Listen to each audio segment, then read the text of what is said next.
بسم الله الرحمن الرحيم ليكن يومك للشعب ودادا ليكن حبك Bismillahirrahmanirrahim. Assalamualaikum warahmatullahi wabarakatuh. Syukur alhamdulillah kita bisa berjumpa lagi di channel ini. Salawat dan salam kita sanjungkan kepada junjungan kita Nabi besar Muhammad sallallahu alaihi wasallam. Allahumma shalli ala Muhammad wa ala ali sayyidina Muhammad.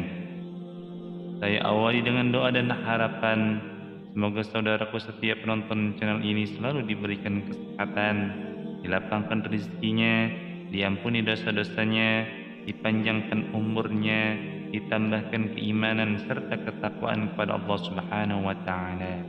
Amin ya rabbal alamin. Saudaraku yang dirahmati Allah, salat tahajud menjadi ibadah sunnah yang dikerjakan pada malam hari seusai sholat isya hingga terbitnya fajar dan setelah bangun tidur.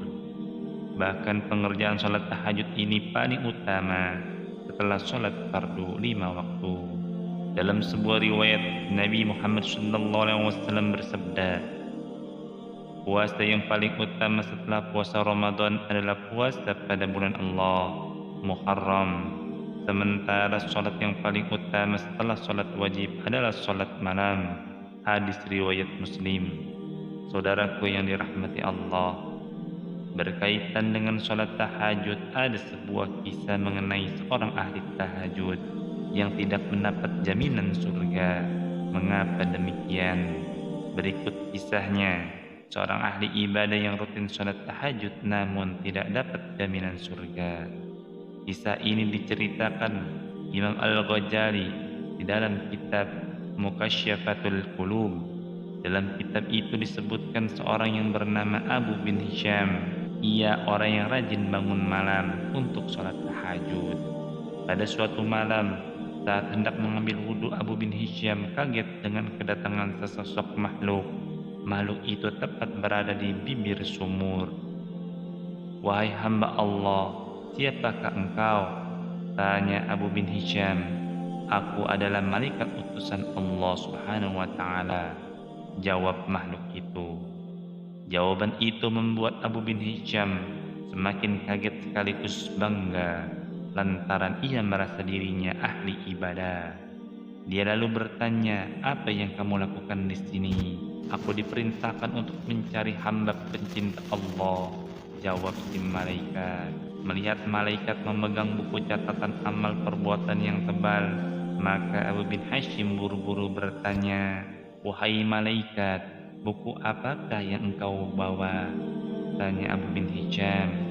"Ini adalah buku kumpulan nama-nama hamba pencinta Allah," jawab malaikat. Mendengar jawaban malaikat tersebut, Abu bin Hisham berharap namanya tercantum dalam buku catatan amal tersebut. Lalu ia kembali bertanya, "Wahai malaikat, adakah namaku di situ?" Tanya Abu bin Hisham. Abu bin Hisham menduga dan meyakini namanya ada di buku itu, mengingat amal ibadahnya yang tidak kenal putusnya. Lalu mengerjakan sholat tahajud setiap malam, berdoa, bermunajat kepada Allah di sepertiga malam. "Baiklah, biar aku lihat," jawab malaikat. Sembari membuka buku tebalnya, sungguh tak disangka, ternyata nama Abu bin Hisham yang ahli ibadah itu tak ada dalam daftar catatan buku tersebut. Saking kagetnya, seketika itu juga Abu bin Hisham gemetar dan jatuh tersungkur lalu menangis sejadi-jadinya. "Betapa ruginya aku yang di setiap malam selalu melaksanakan sholat tahajud dan bermunajat, tetapi namaku tidak termasuk dalam golongan para hamba pecinta Allah," kata Abu bin Hisham dalam tangisannya. Lalu malaikat menjelaskan perihal ketiadaan namanya dalam buku catatannya bukan sebab kealpaannya, namun memang Allah melarang mencatat namanya. "Hai Abu bin Hisham, bukan aku tidak tahu engkau bangun setiap malam ketika yang lain tidur, mengambil air wudhu dan kedinginan pada saat orang-orang lain terlelap dalam buayan malam.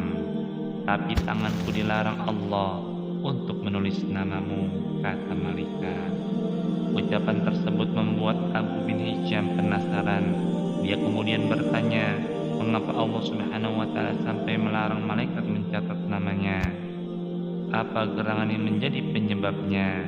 Kata Abu bin Hisham, engkau memang bermunajat kepada Allah, tapi engkau memamerkan dengan rasa bangga hal tersebut kepada siapapun juga, serta asik beribadah, memikirkan diri sendiri tanpa memikirkan orang lain. Kata malaikat menjelaskan, di kanan kirimu ada orang sakit dan lapar, tidak engkau jenguk dan beri makan. Bagaimana mungkin engkau dapat menjadi hamba pecinta Allah dan dicintai olehnya, kalau engkau sendiri tidak pernah mencintai hamba-hamba yang diciptakan oleh Allah? Imbuh malaikat. Abu bin Hisham pun kaget bukan main. Dia tersadar bahwa ibadah yang dilakukan terus-menerus selama bertahun-tahun ternyata sia-sia karena perilaku riya atau pamer, serta lalai akan kondisi lingkungan sekitar yang membutuhkan uluran tangannya. Ia menyadari bahwa untuk mencapai derajat pencinta Allah, maka dalam beribadah selalu dilandasi dengan spirit mencari ridho Allah semata, bukan pujian dan sanjungan manusia. Selain itu, sibuk beribadah tanpa memikirkan kondisi sekitarnya merupakan hal tercela yang menyebabkan amal baik kita ditolak oleh Allah, sebagaimana yang dialami Abu bin Hisham tersebut. Demikian tentang ahli ibadah yang diacuhkan Allah Subhanahu wa Ta'ala. Semoga hal ini tidak terjadi kepada kita, dan mudah-mudahan semua amalan kita tercatat sebagai amal baik yang menempatkan kita pada derajat manusia yang mencintai Allah. Wallahu a'lam bishawab. Subhanakallahumma wa bihamdika asyhadu an la ilaha illa anta astaghfiruka wa atubu ilaik. Wassalamualaikum warahmatullahi wabarakatuh.